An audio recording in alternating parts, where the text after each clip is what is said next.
Welcome, ladies and gentlemen, to the Elusive Exclusive Book Society. Elusive because you never know whose channel we're going to pop up on next. Exclusive because, well, look at us. Clearly, we're experts. And you think just anybody can read and talk about these books that we're going to be talking about? No, I don't think so. Look at the pipes. Look at the vest. Give me a break. Today we're going to be discussing the Deathworld Trilogy. Must we? And what? Must we discuss the Deathworld Trilogy? Yeah, the Deathworld Trilogy, written by Satan himself. Harry Harrison. Well, before we get to that, let's do some introductions. My name is Jake from Pulp Mortem. I review vintage science fiction, searching out the obscure to try and find something good, and usually I find stuff just like this. And next, let's go to Nick. I am Nick from the Book Graveyard, and I do talk about vintage paperbacks of various genre fiction.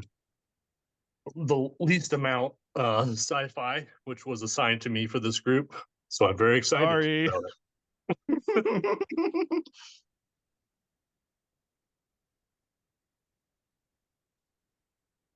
Oh gosh, is that me? Hi, I'm Tim from Secret Fire Books, and I also review a little bit of everything, kind of, mostly science fiction and fantasy. But I'm starting to regret my life decisions after reading through this entire trilogy. I'm sorry. I said it's not your fault. It's my fault for commenting on your video and being like, hey, I have the same book. So Yeah. I'm gonna take the shot for this. All right, good. You can have it. Maybe before we start the evisceration, maybe let's talk about book one, and if there's something we liked about the book. Maybe I should talk about it a little bit first. Do you think I should, in case anybody doesn't know what the heck we're talking about? All right. Yeah, set it up. So book one starts off with our hero, Jason Denault. Hero is in the loosest term. He's a gambler who travels to the planet Pyrus for reasons, which I'm sure we'll get into as well. But it's the most inhospitable planet in the world, in the whole galaxy. Every life form is bent on murdering humans. Even the grass is razor blades. Jason decides to use his psi abilities to try and get to the bottom of this deadly world and see what the heck's going on. Why is everybody so angry? Why do all the bugs and birds and beasts want to kill humans? And that's essentially the gist of it, that he's on this deadly world and he's trying to make it hospitable, or at least figure out why it can't be hospitable. And so maybe we can talk about, before we start the brutality, we can talk about something we liked about, if there is something we liked about, or some redeeming qualities with this book, and then we can just go right on through the trilogy. I have to say that, like I stated, I don't read a lot of sci-fi. And when it started as like this gambler, and then there's like that giant thug that comes in, and I thought it was going to be like some kind of crime, like men's adventure on this other planet with a little bit of sci-fi stuff. And I was like, oh, this might actually work out in my favor. And then it quickly just drops, goes away. Very quickly. Yes. And I like the idea of the really violent planet. And the people of the world were kind of interesting. And they're interesting at what they're meant to symbolize. What was that? They're interesting until you really start to read further and you figure out what they're meant to symbolize. Yeah. So I guess, there's not I guess that's about it. I kind of like the idea again of a deadly planet where literally every organism is just, it's evolved to murder human beings. I thought that was going to be like a fun pulpy aspect of the story, but like Nick said, it quickly just loses its appeal when you figure out like what the story is trying to go for here. So yeah, that's about all I liked about the first one. Yeah, I liked there were a couple aspects I liked. I liked Jason's personality, because a lot of the pulpier sci-fi from this era, there isn't personality with our protagonists. and it does kind of have that like kind of crime, men's adventure type feel to it, where it's like a real kind of. I say I like his personality at first. He quickly kind of just became strangely altruistic and like, and then just a foil for the plot. And then when his personality came back in the subsequent books, it was a completely different personality that was downright unbearable. But yeah, I love the idea too. And I actually, before I bought this, I had just the first book, and it was on my review list because it looked like the same thing. I agree. The premise is cool. Like there's a planet that's just so inhospitable. It reminds me of, I don't know if you guys have read this. It's a book, I think it's called BIOS. Think it's not a vintage sci-fi. It's like in the 90s, I believe, or maybe 80s. But the same thing. It's a planet where everything, I can't remember the author. I think I sold it. But it's a planet where literally everything is toxic. Like the air, everything you touch for a second can kill you. So it kind of had that similar premise, although much pulpier. And so yeah, like I liked the premise a lot, and then was sad. Well, I need to point this out. I kind of want you guys to know that, like, I want to know what you guys thought when you see this cover. Like, what were you expecting from this cover exactly? Oh, the cover's rad. It's psychedelic. It's like the most '60s cover ever. Look at It's that. super cool. It's definitely like, like Day of the Triffids kind of thing. Yeah, that's what I thought. Like just plants, them surviving on some crazy planet. Mhm. Well, I'm sorry, you guys are wrong, because what we should have expected was long lectures about materialism and war and capitalism and ethos versus ethics. So I'm so sorry, but you were horribly misled. Oh, there was one thing I liked. I liked the guns. I don't know if you could see. Let me The zoom in guns are here. cool. The guns are pretty cool. Like they It's just like, immediately jump in your hand as soon as you think about using a weapon. yeah, it Yeah. jumps out instantly. And so because the planet's so dangerous, I thought that was cool. Not practical, but No. I thought it was a cool idea. It showed some thought behind the world building, which is strange because then Harry Harrison promptly turned his brain off. Yeah, like the first couple chapters, there is some kind of world building, and he just gives up. Like not even like a quarter of the way through book one. I also like to say that those were the shortest chapters I've ever read in any book. They were like 3-page chapters. It just made it really easy to keep reading it.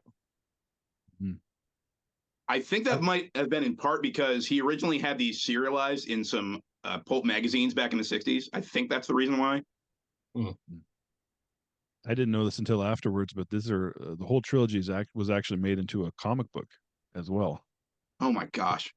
Look it up. It's I would have rather read that, I think, but it's still, yeah, look it up. Are you telling me it's I could have read a something. comic book this whole time? You could have read. I didn't know. But yeah, we could have read a comic book instead of this giant book of just. What year was the comic book from? Oh, I don't know. I don't recall. I just looked it up briefly when I was doing some research, and I thought, oh, I wish I would have done that. I wish you would have done that too. I said I'm sorry. Okay. All right. So can we all agree that the first book is it's not the best, but it's the least bad? It's the least offensive, yes. The least offensive. And yeah, and it's the most exciting. Yeah. No? Well, 100%. it puts Jason in this situation where he actually is not like top dog on this planet, and then that quickly turns itself upside down for the next two books. So, like, there is some kind of it feels like there are some kind of stakes. There's some kind of like personal risk for him involved, whereas he's just this, this uber mensch for the next two books, so to speak. Very overpowered for the next two books.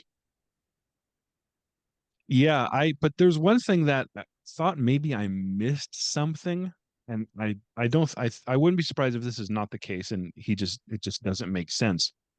Why is Jason on this planet?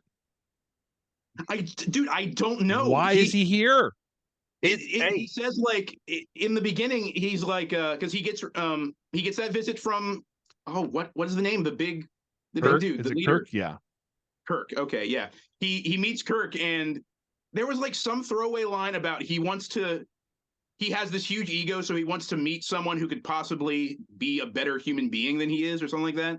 So based on that, he follows this guy to a deadly planet that's hundreds of light years away, and that he's never heard of before. So I don't know why he ends up there. I don't know why he decides to immediately, save their entire world once he gets there. It felt like Harry Harrison's just pulling out needless motivations for this guy just to push the plot along. Yeah, he's 100% a narcissist. Mm-hmm. That's why he went, because this dude said, "You won't survive 5 minutes," and he's like, "Oh yeah, check this out.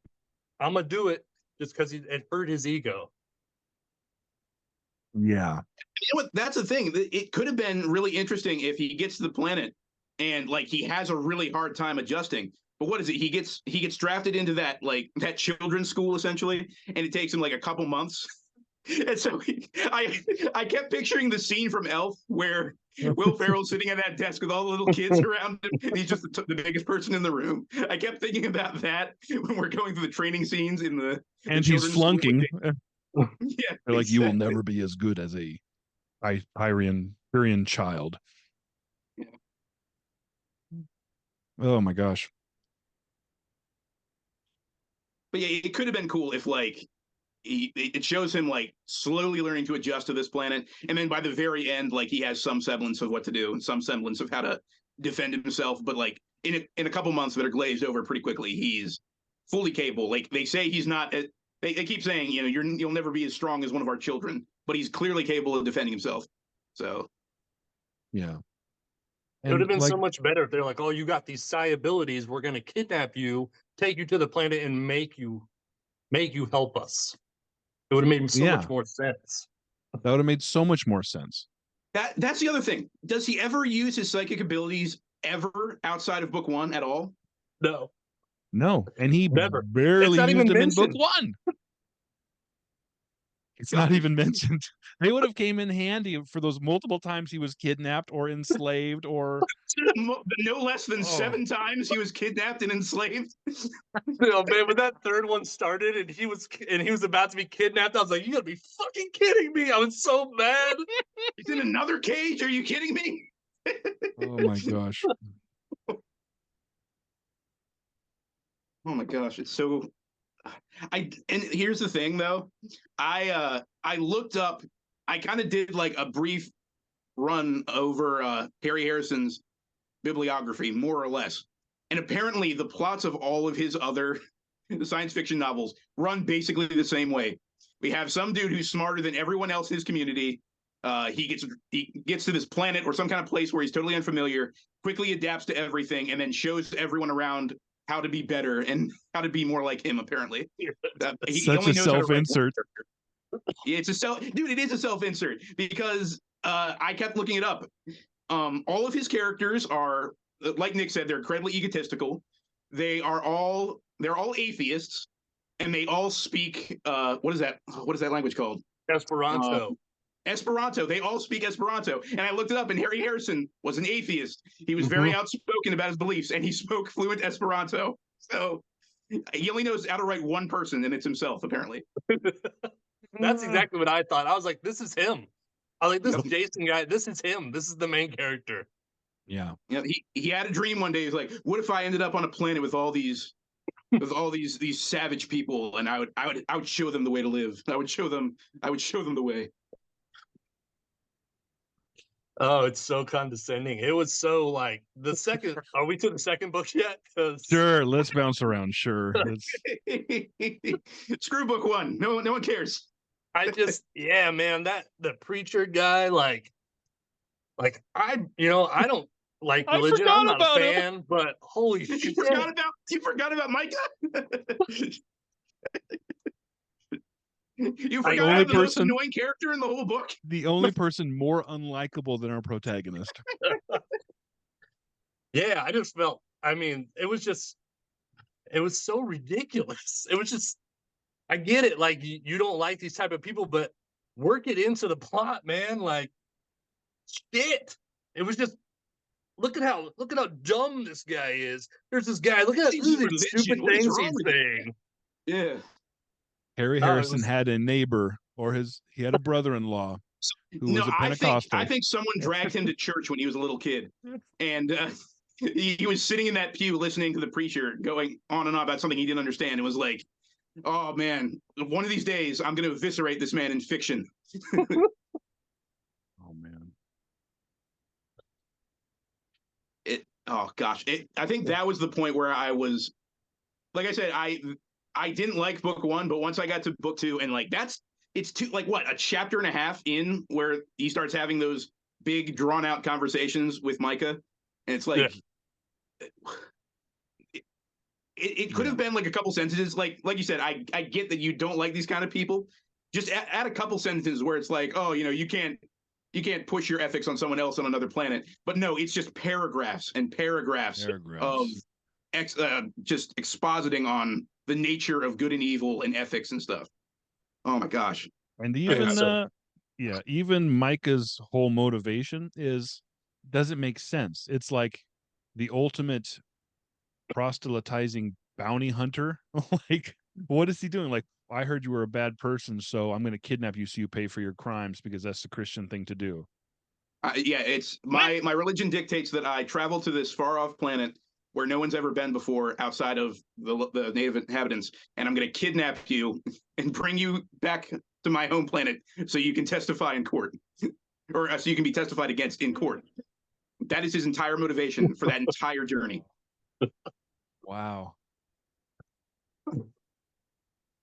Oh, it was brutal, and not only that, but the repetition of him getting captured and then freed and then captured and then freed. How the fuck does this guy know how to build an engine? He's a gambler. He's a gambler with psi abilities, and he can build an engine. Everything. By the third book, he knows everything. He can't. It's not only that he can build an engine, he can build something that can communicate electronically with other planets. He can.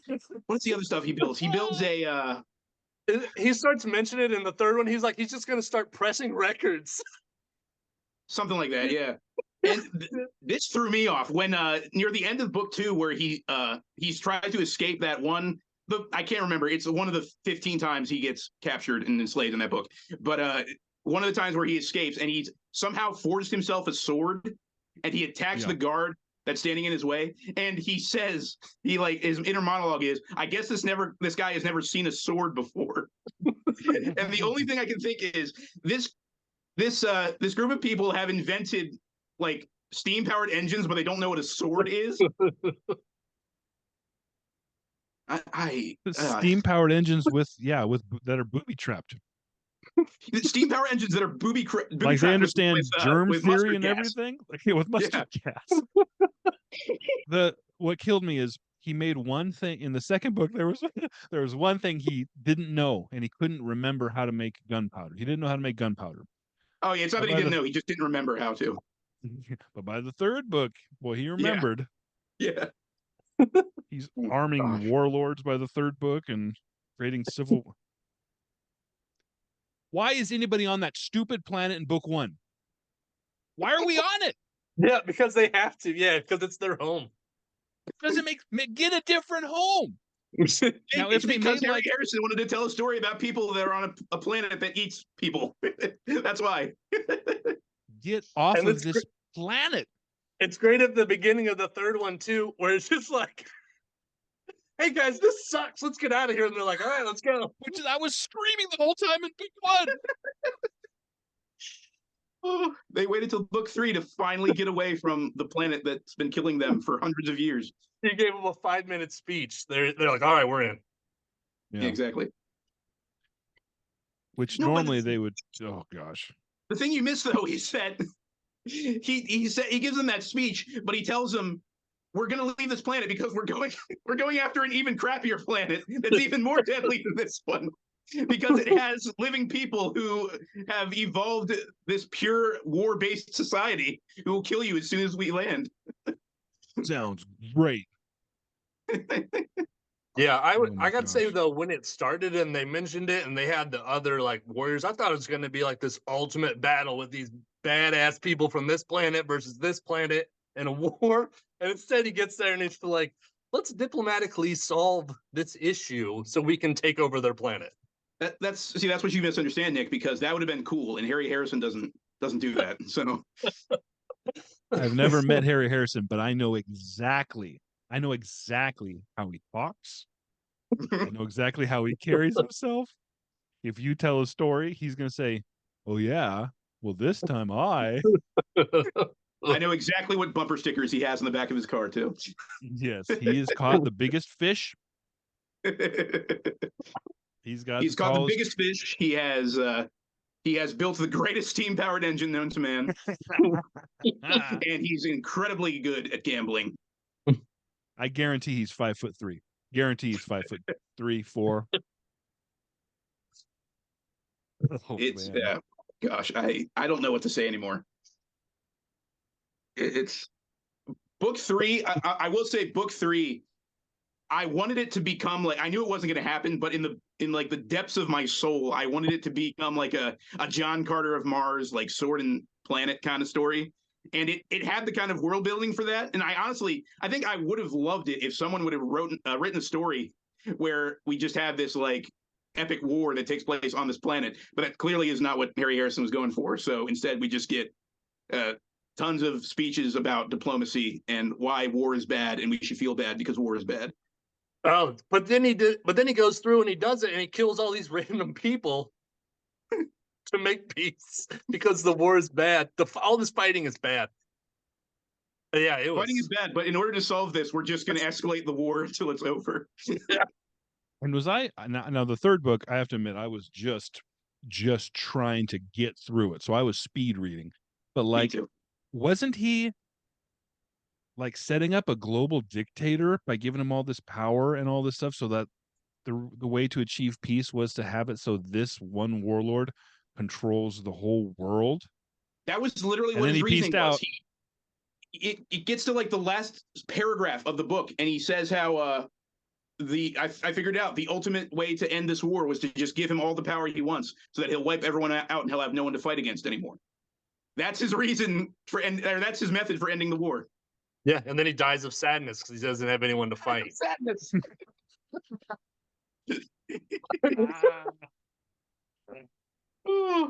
Oh my goodness.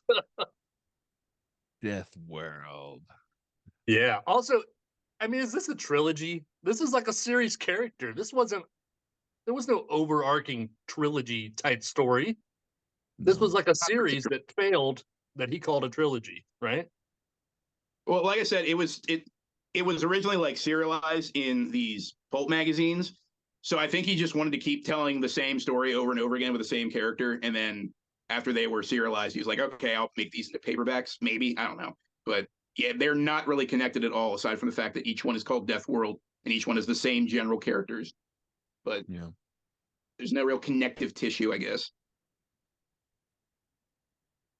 To be fair, you could connect the first book and the third book in a way if there was a little more world building, I guess, involved, aside from we don't like this planet anymore, so we're going to leave and go to a worse planet. Yeah. But book two is totally unnecessary. Like, if you skipped over book two and went straight to book three after you finish book one, I don't think it would make a difference at all. Which you should do. If you're forced to read it, you should skip book two. How many times did we stumble across these desert melons or desert tubers, and like, he talks so long about finding this horrible desert food. Oh my gosh. That's some of the worst writing and reading I've read in a long time, of just him. How long were we in that stupid desert digging for desert roots to eat? It's like the first half of book two, pretty much. It was a slog. Yeah, book two was one of the worst books I've ever read. Yeah. That was where I like I said, I didn't like book one all that much, but it got to book two and I was like, okay, we're speed reading it the rest of the way.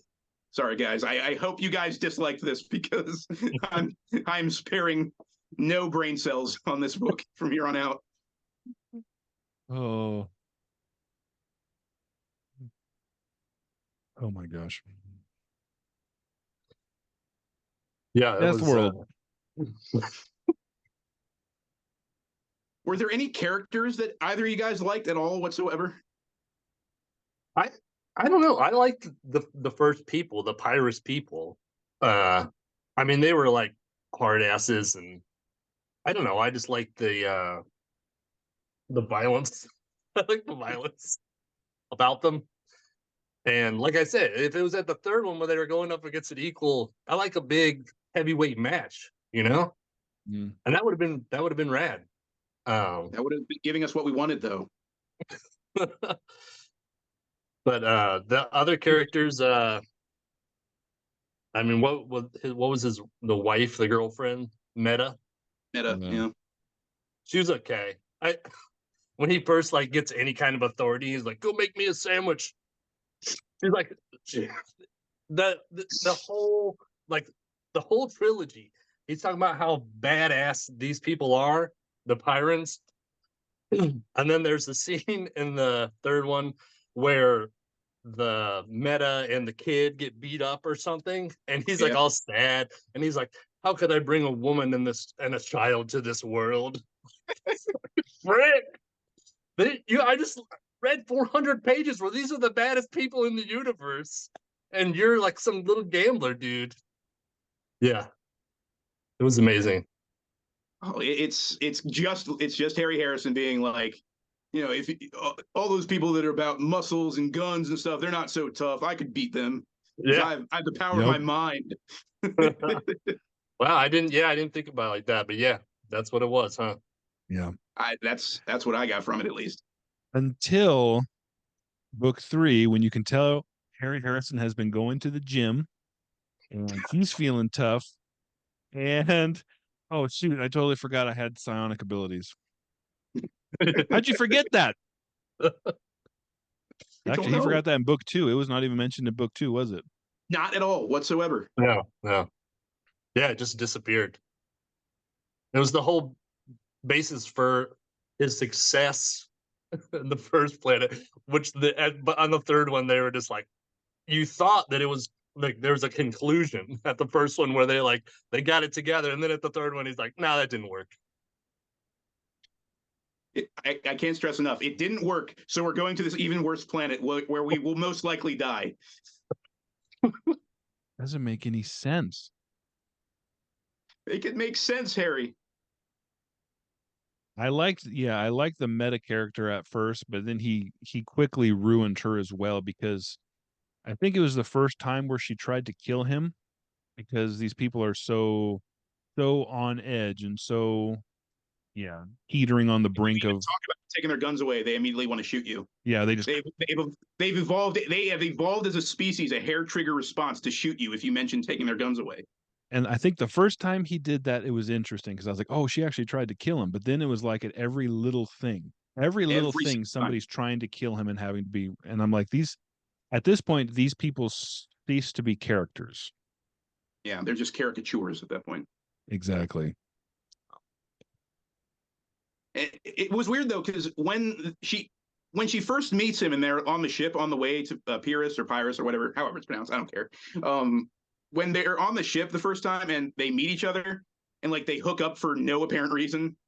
Yeah, He have like a completely different personality then, or was it just me? Completely different. No, completely different. And like as soon as they touch down on Pyrrhus, she's like, then she's like the hard ass, the female warrior who's just as tough as all the other men, and she'll shoot you in an instant. Whereas she had no problem just making out with this guy and sleeping with him on a spaceship. Yeah, and she was nice too. She was pleasant. Mm-hmm.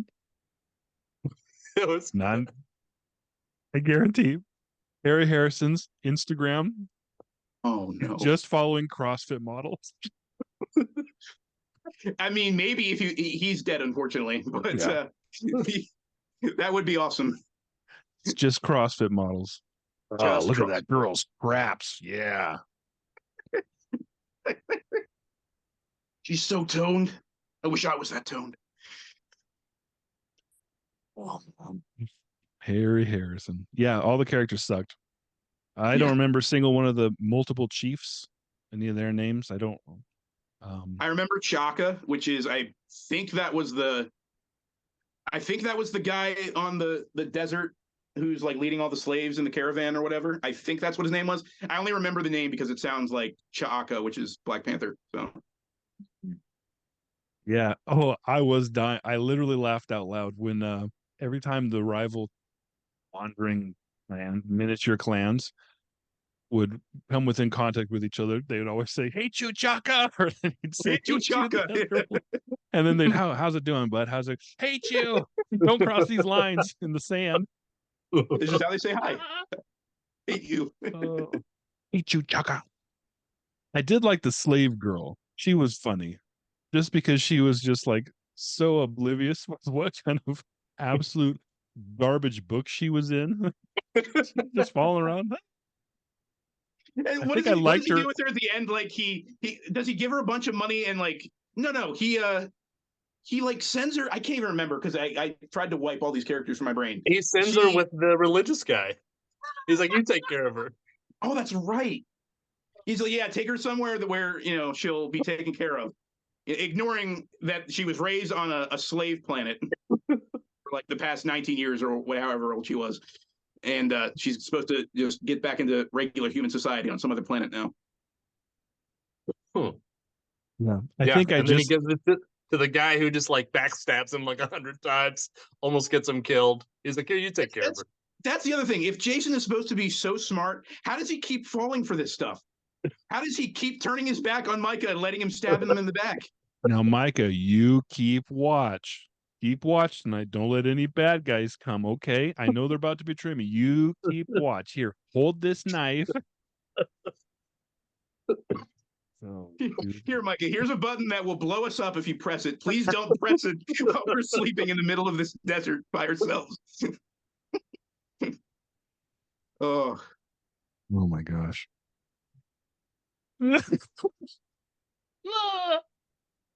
It's like I said, this character Micah had to be like based off someone who really ticked him off when he was a kid, and he's just like getting back at them through the medium of fiction. Oh, it's his I guarantee you it's his annoying his annoying Pentecostal brother-in-law who's always trying to convert him. He just shut up, I'm gonna write. I would be surprised if his name was Michael. Oh yeah, exactly.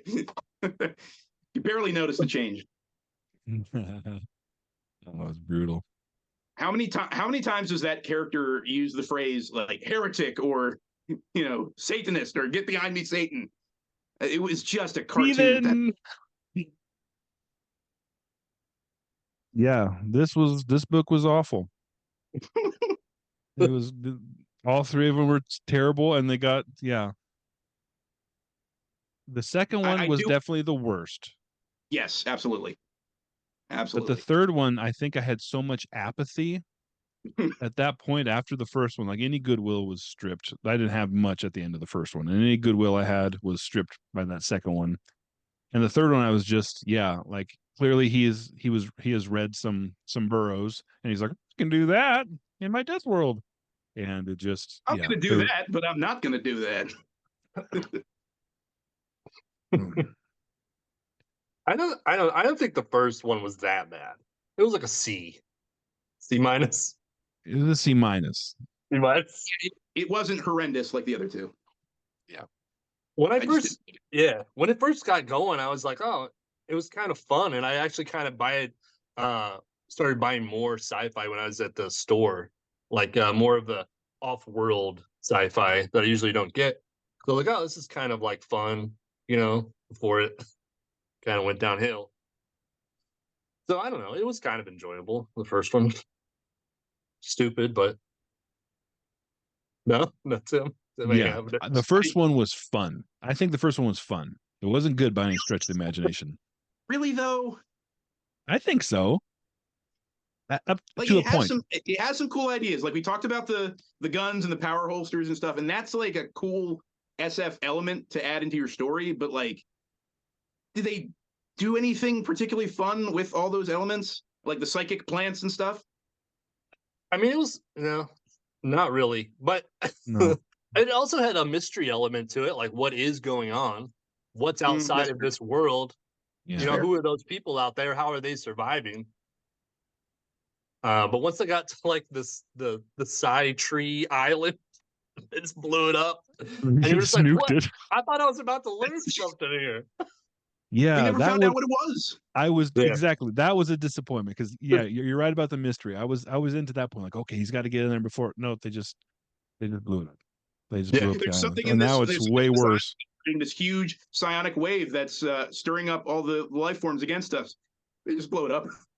They just go in the suicide mission and blow the whole thing up. We never find out what it is, and we Yeah. just blaze over that plot point entirely. yeah. I think that's where really I was like, "Oh, okay, this sucks now." But it was all right up until then. I was enjoying Yeah. it kind of up until then. And then was it? I'm trying to remember now because then it still didn't fix the issue, obviously, but there it made it better. So he was like, no, if you just try and live harmoniously or like think happy thoughts, the planet's feeding off of your negativity. So it's like kind of Ghostbusters 2, like think happy thoughts. And am I getting that? Am I remembering that That's the right? example you went with. Yeah, because he crashes and then he meets the outsiders, and then he Yeah. Yeah. sees them like getting along with the dogs and stuff, and they're all in sync when there's like a volcano or something, and everyone's getting along, and like he said, little bad creatures are riding on big bad creatures' backs, running away. No, Yeah, I forgot about that.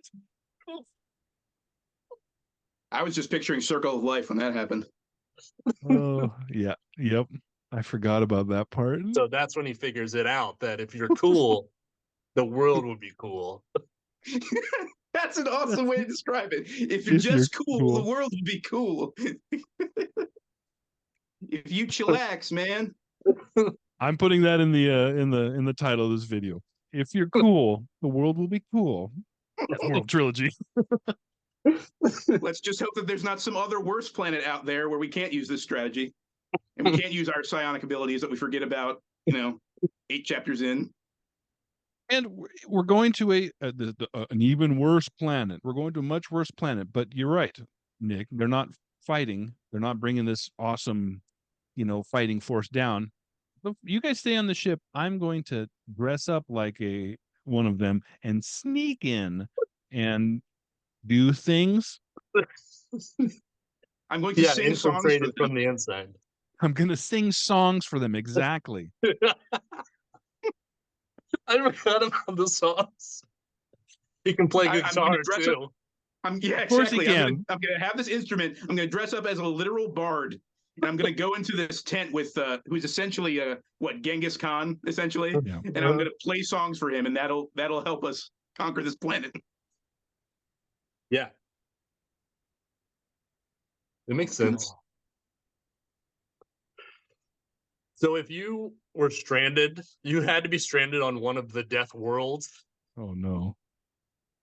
Which one do you think Oh you'd no! have the best chance of surviving? Uh It wouldn't be Deathworld 1 because I hate nature. You Uh, just got to be cool, man. you it just gotta just be got to cool, man. You'd be fine. You just gotta be cool. think happy thoughts, and they'll just oh. Death World 2. I would Death World 2 is the most hospitable, I think. That's what I would be. I'd follow around in some slave harem, digging for desert cucumbers or whatever they're doing. And then I would Yes. kill one of the leaders. I'd kill Chaka just like he did, except I wouldn't Yeah. like fall over a jingle bell trap. That's right. I forgot he booby traps his camp with jingle bells. This is Chaka's an old man. I'm huge. And so yeah, I would have my own slave harem, digging up digging up desert produce for the rest of my days. Death World 2.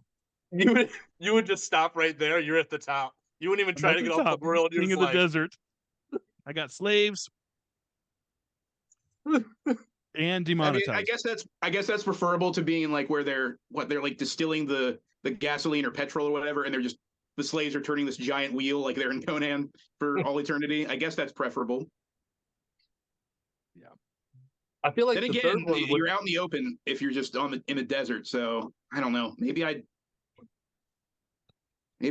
try to ingratiate myself with whoever those petrol mining people were, and just like, I don't know. At least I get a room, maybe. You're going up to the second world also? Yeah, even though I hate the second book so much, I would probably have to go to the second one. I feel like Would the you? third one would be the best, is because they have that little society that's like down the hill where everything's fine and normal. Oh I yeah. totally forgot about that. So did I. That's right. If they just climb down this really long, what is it, like a bungee cable or something? They just go down this long cable, they'll get to the ground, and there's just like these like normal medieval people living in like castles and stuff down there. Yeah. Yeah, They have you're right. gunpowder. You're right. That's Yeah. better than desert produce. Yeah. Too late. You guys are on number 2. Dang it. Dang it, I gotta push the wheel of pain now. The wheel of pain. Tim's down there right now. Yep. Oh, yeah, I totally forgot about that. Makes I mean, sense. can you even build an engine? No. I What are don't you know doing the on first number thing. 2? I do this, and I'm like, it's a wizard. Look, magic. I'm now your leader. Oh my gosh. The legendary Jacob, he can pull his fingers apart and then reattach them. Witchcraft. No, Micah would be chasing me for heresy. Oh, exactly. Yeah. You deserve to face the judicial system on a planet that you've never been to. No, it's for the first planet. Remember, he beat the casino, and he no, gave that's the right. Yeah, people it is the hope casino. in gambling, which made like gambling and debauchery popular. And he ruined the planet, and that's why the guy's bringing it back. That's right. See, that's the problem with like Makes shotgunning all sense. 3 of these books and trying to forget most of the stuff that happened in them. I forget like which planets they were on. Oh man, that's right. I forgot about that. Next episode, we're doing one book. Yes, Oh, yeah. please. Just one, and a little one. Man, the books I mostly read are like 150 pages, 180, like little tiny old books from the 50s and 60s, and like this was killer to me. I was like, man, this sucks. I can't imagine reading these big fat books like this all the time.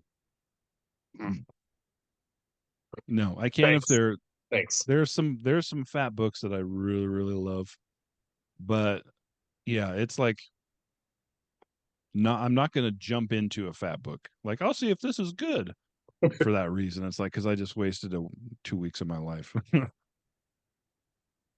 Yeah, when it comes to those, I just sometimes I try to do audiobooks with like the really big door stoppers, but then it gets to the problem of I can't just listen to an audiobook by itself. I have to be doing something at the same time. So like usually I'll be like, I don't know, writing papers or doing some kind of work on my computer while I'm also listening to the book. And then there's always the chance that I'll miss something. Because with all the giant like fantasy books that are out nowadays, you have to pay attention to all the details. And so if I'm listening to an audiobook, there's always the chance that I'm going to miss something. Yeah. And then I have to retrace my steps through hours and hours of audio just to get to that one spot that I missed. But I can't do audio. I can't concentrate. I can't either. Yeah. I can't either. I've never been able to do an audiobook. I can listen to like the old school like radio dramas, but they have to be acted out. But I can't listen to someone read it to me. Gotcha. Yeah. It's crazy though. I have a friend who he exclusively listens to audiobooks. Like he can't read. He's the opposite. He can't look at a page and like pay attention to the words. He has to have it read to him. It's crazy how brains work, I guess. Yeah, but I can read a lot faster than an audiobook too. And so that's another reason why is it's like some audiobooks will take you like 100 hours or like a ridiculous amount of time to go through it. I don't know about 100 hours. I don't know if that how true that is, but like I don't have that kind of time when I can just read it in a quarter of the time. You know what I mean? But then it's sitting down and reading. And I know like a friend of mine's dyslexic, so he's like, I can't. He listens mostly to audiobook for that reason. I will tell you that what really helped me is in between these books, in between the Deathworld books, I'd read a couple of these. Yes. A couple of these that would It was the perfect palate cleanse after Deathworld's 1 and 2. Yes. Thank you, Jake. I feel vindicated now. Shameless plug. Shameless plug. Read Sand and Steel, folks. It's really good. I worked really hard on it. It was good. I like It's very the violent. I wish we should have talked about this instead. I like the Sign of the Cross. That was my favorite. Oh yes, dude, that story. I worked on that story for a long. I don't know. I don't want to talk about my book too long. Let's just say that story took me about a year and a half to finish. Like I started the first draft like sometime in 2022 and then just finished it in 2023. Yeah, that was my favorite of the bunch. Awesome. And it was better than Deathworld. Yes, that's all I need now. As long as I'm better than Deathworld, I'll take it. You can put that as a blurb on the next pressing. Better than Deathworld. Better than Deathworld, Jake Swick. Better than Deathworld, yep. That'd be awesome. Oh, man. All right, gentlemen. Anything else we want to talk about with Deathworld? Are we ready to slap the headstone on this? And we didn't mention that Harry Harrison wrote the what's it called? Like make room, the Soylent Green. That's right. The Soylent Green book, yeah. Yeah. What? Yeah, the movie Soylent Green. Yeah. The book it's based off of, he wrote that. Make room. I'm not gonna lie, that book was on my list for a while, and then I read Deathworld. I'm like, I'm gonna take this off the list. Just gonna erase that here. Well, like composition wise, he was a fine writer. Like it was nothing was offensive. Yeah. Like a lot of these pulps and stuff I'm reading, there's like misspelled words and like there was nothing like that. But I mean, he's not. Well, I guess even a stopped clock is right twice a day, maybe. Something like that. Something like that.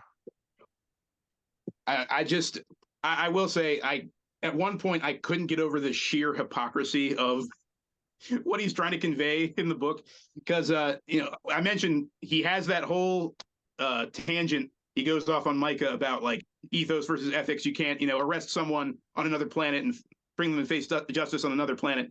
And then I bookmarked this because I needed to bring this up. When he gets to that second planet, and I can't believe you opened up that book again. He goes on this little diatribe where he's like, look at these monuments to ultimate selfishness, and beware, this is the end product of the system that begins with slaveholders like Chaka and the tribes of the Kreno crackers, and builds up through familial hierarchies, and then reaches its zenith of depravity behind those strong walls. It's an absolute power that rules absolutely each man out for all that he can get, the only way to climb being over the bodies of the others, and personal secrets to be hidden and used only for professional gain. It's like, dude, okay. Yeah, I don't know. The moralizing diatribes just killed it for me. I couldn't figure out if he was like trying to make the point of like he was freeing the slave, or was he just like colonizing these people with like his own belief? I was like, I don't even think he's sure what he's doing. I don't think that's the thing. It's sure. like he's totally fine with like having these slaves work for him 1 minute, and then he's like, oh no, we got to get these people out the next minute, and then he's back to. And there was one point in book 2 where he's trying to like get this war over with, and so he keeps saying that I'm going to keep making these inventions. It's when he gets drunk and he like reveals his whole master plan to Micah, and he's like, I'm going to get them these inventions, and that will end this war pretty quickly because it'll just kill all these people. And I'm like, okay. So, yeah, that's one way to do it. As being a narcissist, you're just a psychomaniac now, essentially. Yeah, and at one point he's like even telling the I forget the slave girl, telling her like, you're gonna be free, and she's like, I don't want to be. And he's like, okay, you don't want to be, that's fine. I guess you'll. Okay, works for me.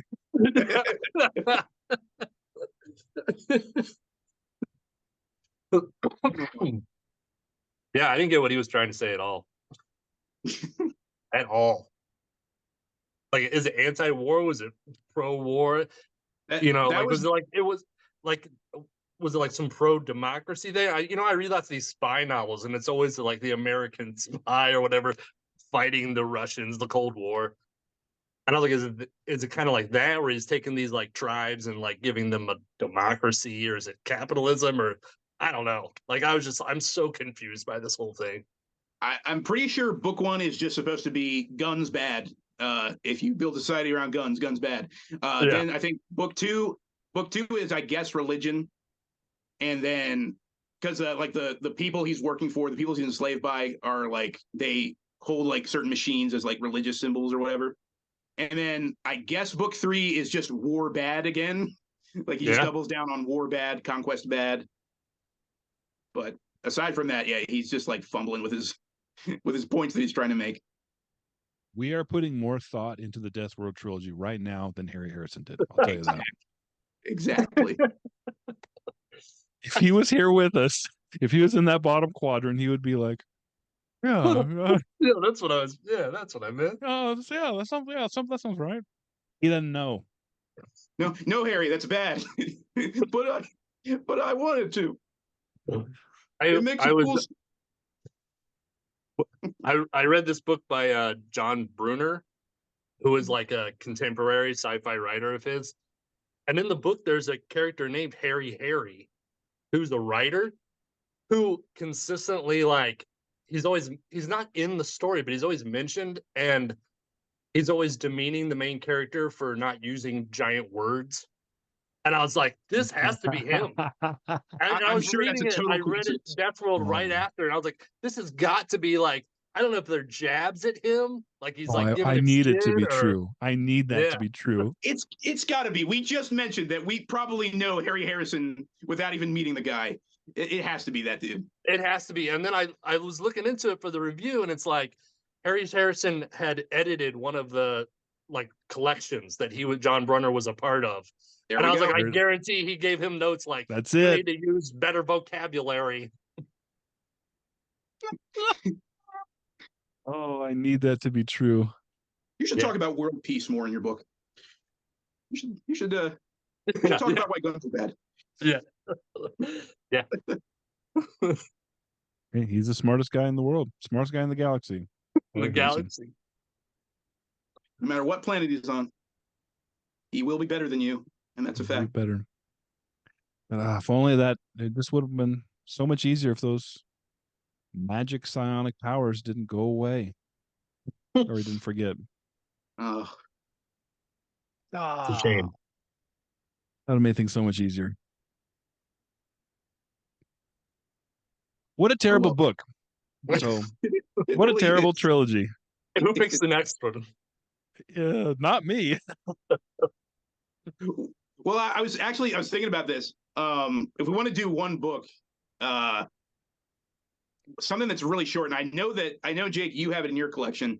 Nick, I'm not so sure about you. I'm assuming you do. You have a ton of stuff, but we could read. It's super pulpy, but we could read Kothar, Barbarian Swordsman by Gardner Fox. The first one? Is super. The first one? The first one, yeah. Yeah, I know I've read Kothar before. I don't know if I have the first one, but yeah, I could find that. That would be rad. I have a bunch of Kothar, so I might have. Yeah, I'm pretty sure I saw it in one of your book holes. I'm pretty sure. Okay. I think you have Barbarian Swordsman. Because I haven't read the whole thing, but I know I read the first because it's a fix-up. But I read the first short story that makes up that book, and it's very goofy and it's obviously like a Conan ripoff, but it's surprisingly well written. Gardner Fox has some really like cool ideas that he puts into the story. Yeah, hey, he wrote I'll read anything. He wrote all those Cherry Delights that I posted in that last haul. Yeah, that's right. Oh man, Cherry Delight. I'll read anything other than Deathworld again. So Bum Cider. So read well, you got to read Bum Cider and Black in Time, man. We'll get to it. We both got them. Well, yes, we'll do them, but we got to find Tim's copy. I think you can get a copy of Bum Cider on Amazon for like $2. So yeah. I might have to get it. That's double what I paid for it. You don't know, Jake. It could be really good. It could be. It could be. I've heard good things about McCap, DC McCap. I haven't heard good things about Bum Cider, but It's got to be great. It has a demon horse on the front. the funny thing is, after I posted that top 20 video, literally like 10 of the comments were like, "You gotta do Bum Cider now." Have you ever looked up reviews of it? No, I don't look up reviews of anything before I read it, just so I don't know. I do afterwards. like- Sometimes I do afterwards, but It's just like there's a bunch of butt jokes, is all. oh my gosh. Just a bunch of Well- butt jokes, and at the end, that's a pretty cool book. Yeah. Anyway, well, fellas, should we end this Death Cider discussion and Death Cider? Good heavens. Death Cider. You're already there. Oh man. All right. Does anybody got anything to plug? Any final thoughts on that horrible thing we just read other than Just yeah, don't write books like this, people. If you're a science fiction writer, don't pretend you're giving us a pulpy science fiction novel and then insert a bunch of moralizing for no apparent reason. Yes. Yes. No it's one always wants to a good it's always a good idea to go through life holding the view of yourself that you are not as smart as you think you are. And you know what? You know who you should have told that to? Should have told that to Harry Harrison. and if you're I'm going not to gonna make listen a to you. story, plot it out. That's it. Good. Well, it's too late. Too late for him. You should have known. Yeah. Well, anybody got anything to plug before we go? I got nothing. I just uploaded a video just a couple minutes ago. Not a couple minutes, like a couple hours ago. Did a Conan review, Chuck Dixon's Conan #2. It was interesting, but very poorly edited. So I have some thoughts on that book. Yeah. Aside from that, I can't really think of anything. Okay. Well, I have a weekly review. I do usually Thursdays, weekly pulp review. That's about it. Nothing special. Probably reading freaking Bum Cider next.